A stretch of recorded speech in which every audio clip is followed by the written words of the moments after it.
When I was 20, I turned a $12 per hour job into $160 an hour. It allowed me to travel the world and eventually meet my wife, while quite literally working a 4-hour work week. Here's how I did it. A company agreed to pay me $50 for every one of their websites I moved to a new server. That fee amounted to about $12 per hour. Not too shabby for a kid who'd only ever worked fast food before. But I wasn't satisfied. I soon found an overseas employee who agreed to do it for $10 per website, netting me exactly $40 for about 15 minutes of work. And that's the story of the first of hundreds of jobs I've outsourced over the last decade. And it doesn't really matter what you're doing. You are leaving mounds of money on the table if you live in the US, Canada, Europe, as 95% of you do, and you're not outsourcing at least some of your work. I've outsourced pretty much everything you could imagine, from really commonly outsourced jobs like content writer to the extremely obscure like Selenium developer. And in this video, I'm going in depth into spilling all my secrets about how I find and train the right people so that I can live the 4-hour work week in real life. Hey, my name is Christian,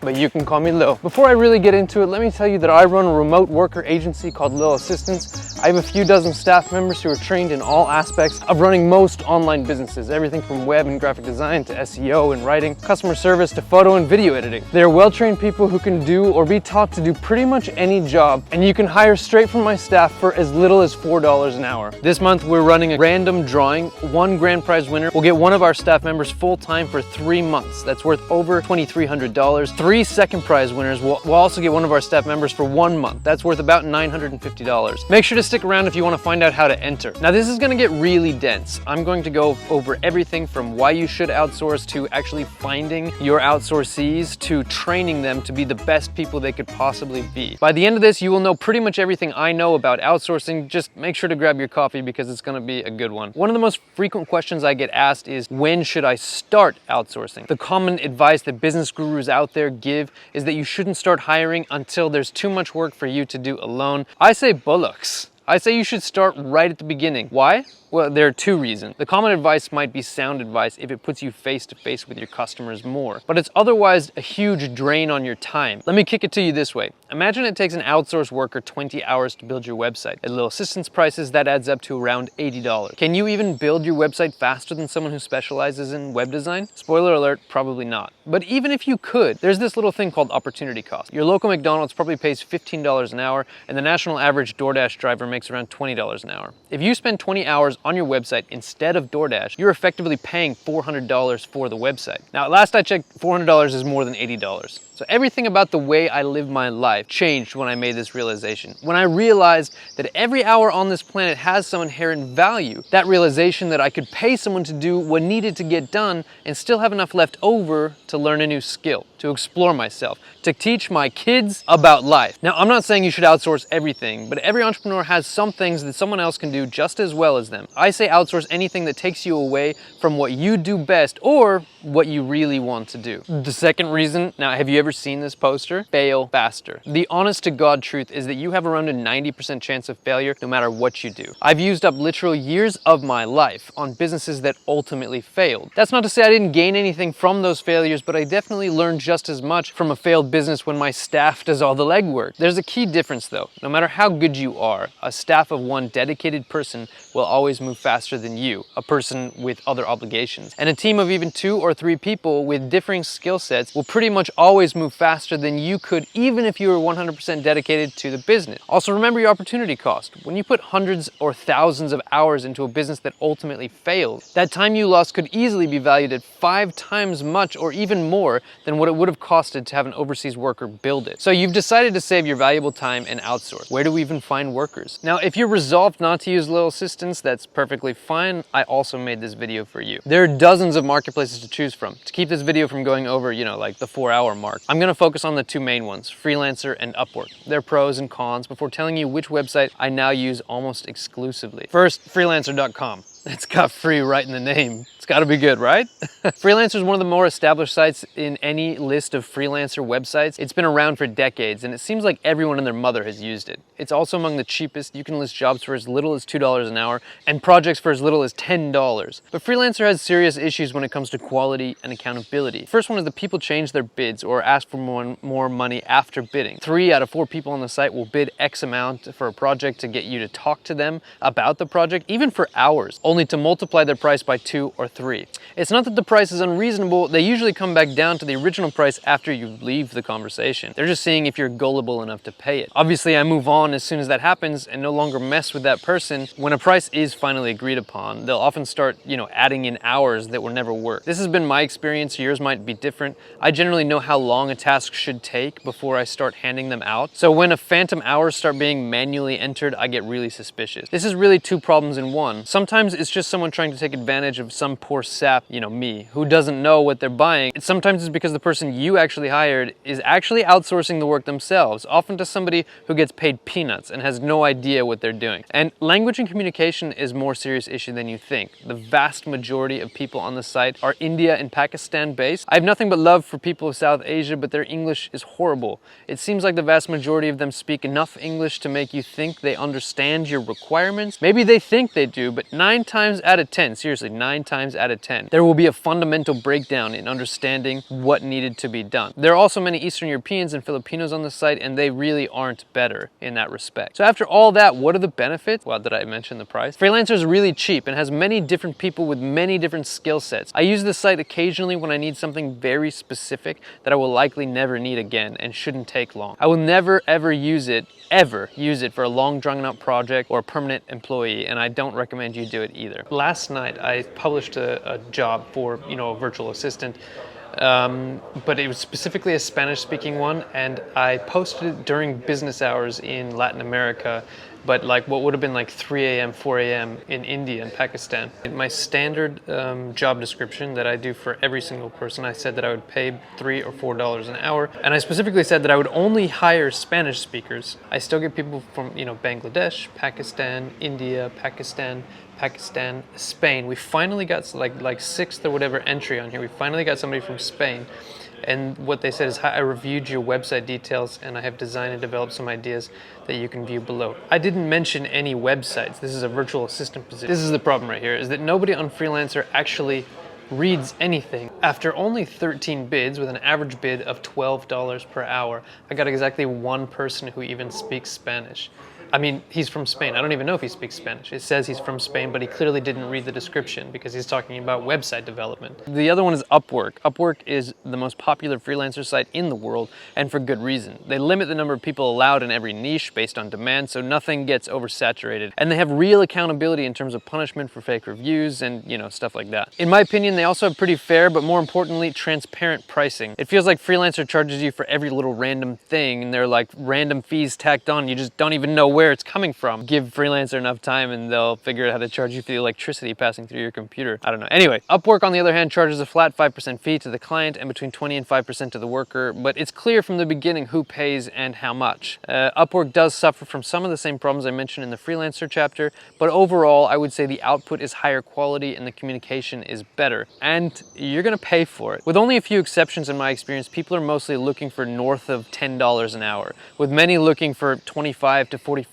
or more. For the record, I'm not saying that these people don't deserve every cent they're asking for, but I've had really cheap freelancers who did a fantastic job, and I've hired really expensive ones with great reviews who were atrocious. In my experience, price and reviews are lesser indicators of quality than you might think, and I'd rather not spend a small fortune just to find out. Also for me, the objective of outsourcing abroad is to save time and money, and at a certain price point, that purpose is defeated. I posted the exact same job description at the exact same time as on Freelancer. I would say that the candidates who did apply are higher quality and more targeted, but I did only get 4 of them. One of them that doesn't actually speak Spanish. One of them, he was the only one who bid $4 per hour, but his English is actually pretty poor. She's clearly not perfect for this position. She also bid $49 an hour. Rosa is probably the best qualified for this position. However, she did bid $9 an hour. First of all, I'm not trying to say that she doesn't deserve it, and also freelance work is harder than full-time employment. She might end up making even less than one of my employees because it's so inconsistent. So where does Lil actually get his staff from? I have never told anyone this. This has been a secret until right now, but I almost exclusively hire straight from Indeed, the job site. I've had so many ups and downs with so many freelancer marketplaces that I've realized the best place to find solid, consistent workers is a good old-fashioned job site. The people who are on sites like Indeed, as opposed to those on Freelancer and Upwork, I found to be consistent, well qualified, and most importantly, teachable. There are caveats though, obviously. They generally want more security and benefits. You can't hire someone on Indeed for a one-off project. They're looking for full-time jobs with consistent hours and income to match. They're also not always fully equipped to handle any and every job you throw at them. I've bought computers, I've bought software, I've paid for internet in foreign countries, and I've commissioned in-house courses for my staff that take weeks to complete. That's obviously a huge investment on my part. But there are obviously benefits, and the reason that I do it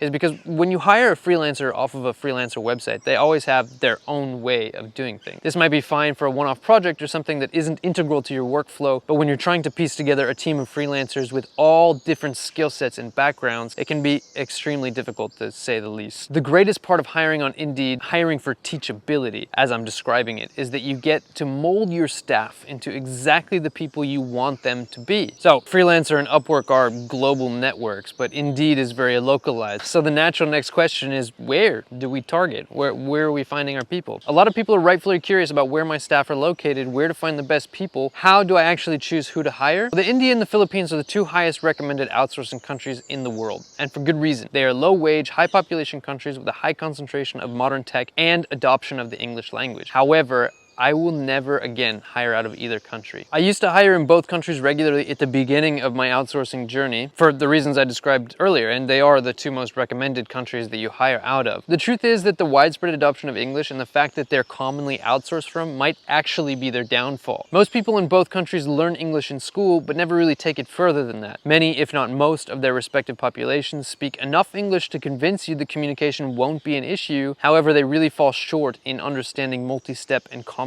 instruction. It often doesn't become obvious until you've already hired them, and if you look at reviews of my competitors, you'll find this is a really common issue in the outsourcing world. A VA may tick all of the agency's boxes, but when it comes to actually doing complex work, they don't understand or need the same concepts explained over and over again, often until you give up. For the record, I don't blame the workers. They're just trying to do their best to provide a good living for their family. And I've also worked in my second and third languages. It's really not easy. I'm also not trying to say that there are no good workers in those countries. There certainly are. But in my experience, it is harder to distinguish the good from the bad in those places. So I personally hire out of Mexico and other parts of Latin America. They are typically more aligned with American work culture, and at least in my experience, more honest about their English abilities. And perhaps even more important than that, they'll ask you again, if they didn't understand something. They are certainly more expensive than people in India, but still significantly cheaper than hiring from the US or Europe. In my experience, places like Mexico, Argentina, Brazil are really good compromises between price, skill, and language abilities. So what am I looking for in an outsourced worker? More than anything else, I'm looking for flexibility and teachability. And the reason is because not everyone is open and willing to learn new skills or do things a different way. Your way, the way that you've spent years perfecting, whatever it may be. So to wrap up this section, in my experience, the two most important things are effective communication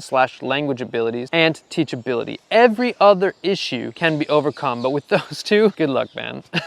So once I've found my people, the people that I think I'm going to hire, I start with a video or a phone call interview, because as you can imagine, written English and spoken English can sometimes be different, and I really need somebody to have like a fundamental understanding of the English language. That's what I'm looking for. By the time I get to the interview section, I usually already know everything that I need to know about the candidate except what their spoken English and comprehension is like. So I don't usually ask them questions about their experience. I ask them about their life, where they're from, how, what family members they have, that sort of thing, and asking them to describe who these people are, what they mean to them, where they came from, and that sort of thing. I'm looking for a comprehension and a command of the English language, as well as, the willingness to explore these topics in interview settings. So one really important distinction here between sites like Upwork and Freelancer is that on a site like that, you post, it's free, which is great and everything, but you'll probably get somewhere between 5 and 20 entries, depending on the time of day, depending on the skill set needed.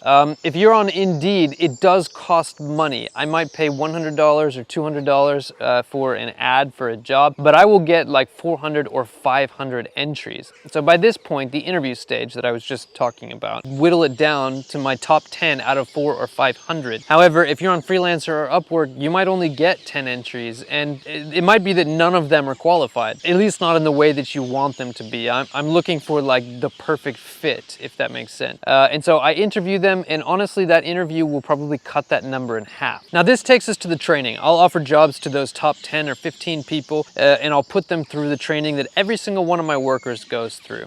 The training takes about 2 weeks. Every single person will go through the basics of, you know, digital asset creation, graphic design, logo design, YouTube thumbnail design, to the basics of video editing, to the basics of blog writing and SEO, all the way down to the end where every single person will build their own website using WordPress. And I'll be honest, this 2-week training will cut that to the last 10 to 15 people in half. So we're down to like 5 to 7 people who, and out of those 5 to 7 people, about half of them will be like generalists who can do, you know, the basics of anything, and about half of them will go on to further training. Some of them I train them in Final Cut Pro, some of them I train in PHP, some of them I train in mobile app development, and that training can take weeks or even months, all dependent on, you know, what is actually required of them. But the entire point here is that there are 2 different methods. You go to Freelancer or Upwork and you hire people who theoretically already know what they're doing.